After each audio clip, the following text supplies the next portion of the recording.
வந்து பிக்கப்பில் தான் வந்திருக்கோம், பாக்ஸஸ் எடுத்துகிட்டு வந்திருக்கோம். ஆல்ரெடி 2 வந்து ஃபிட் பண்ணியாச்சு. ஸோ மீதி இருக்கிறது எடுத்து ஃபிட் பண்ணிவிட்டு, ஸோ இதெல்லாமே அவங்களோட ஓல்டு பாக்ஸு அவங்க கொண்டாந்து வீட்டிலே கொடுத்துட்டு, ஸோ பீஸ் மட்டும் வேணும்னு சொல்லி கேட்டிருந்தாங்க.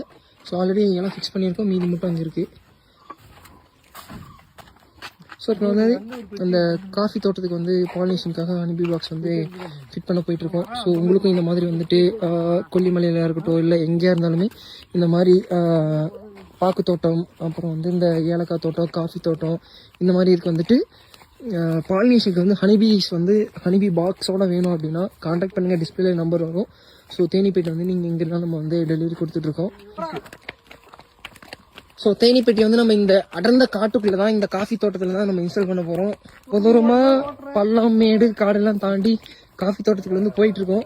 ஸோ உங்களுக்கும் இந்த மாதிரி வந்து கொல்லிமலையாக இருக்கட்டும், ஊட்டியாக இருக்கட்டும், கொடைக்கானலாக இருக்கட்டும், ஏற்காடாக இருக்கட்டும், இந்த மாதிரி காஃபி தோட்டம், ஏலக்காய் தோட்டத்துக்குலாம் பாலினேஷனுக்கு வந்து ஹனிபீஸ் வேணும்னா மறக்காமல் கான்டாக்ட் பண்ணுங்கள். இங்கே பாருங்க, அந்த பெப்பர் இருக்குது.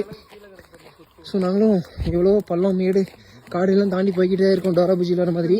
ஸோ பூ வந்து பாருங்கள் சூப்பராக பூத்துருக்கு. ஸோ இந்த மாதிரி காஃபிக்கு வந்து பாலினேஷனுக்காக தான் கேட்டிருக்காங்க. பூச்செடி இருக்குது, இதுக்கு தான் வந்துட்டு மெயினாக இப்போ வந்து பார்த்தீங்கன்னா பூ சீசன். பூ பாருங்க எந்த அளவுக்கு நம்ம வீட்டில் இருக்க மாதிரி மல்லிகைப்பூ மாதிரி பூத்துருக்கு காஃபிங்க. ஸோ இந்த பூக்கு வந்து பாலினேஷனுக்காக தான் நம்மகிட்ட தேனிப்பெட்டி கேட்டிருக்காங்க. ஸோ தோட்டம் வந்து போய்கிட்டே இருக்கு, ரொம்ப தூரமாக நம்ம பெட்டி வந்து தூக்கிட்டு போய்கிட்டு இருக்கோம். ஸோ போயிட்டு தான் இன்ஸ்டால் பண்ணணும். இங்கன்னா ஏலக்காய் பொரிச்சிட்டோம்.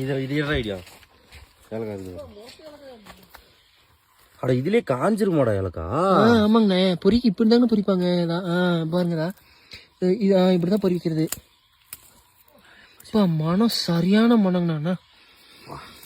அப்படிங்க அப்பா, ஏலக்கானா ஏலக்காய் கீழே போடுறது அது விழுந்துருச்சுன்னா தெரியாம ஒரு வழியா வந்து சேர்ந்துட்டோம் ஸ்பாட்டுக்கு. பள்ளம் மேடு திரும்ப மேடு அந்த மாதிரி இடத்துக்கு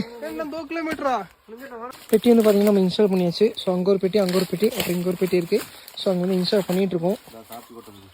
பெட்டி வைக்க வந்த இடத்துல பாத்தீங்கன்னா பிரியாணி செடி இருக்கு. சும்மா பச்சைகளே சும்மா பயங்கரமான மனம் மணக்குது, அந்த அளவுக்கு மணக்குது. அண்ணா வந்து பாத்தீங்கன்னா இந்த கீழே ஒடிச்சு போட்டுக்கிற இலையை எடுத்துட்டு போங்க, சும்மாதான் கிடைக்குன்னு சொல்லியிருக்காரு. சும்மா மனம் அப்படி மணக்குது. இந்த மலையில இருக்க இந்த மரம் வந்து அவ்வளவு மனம் மணக்குது.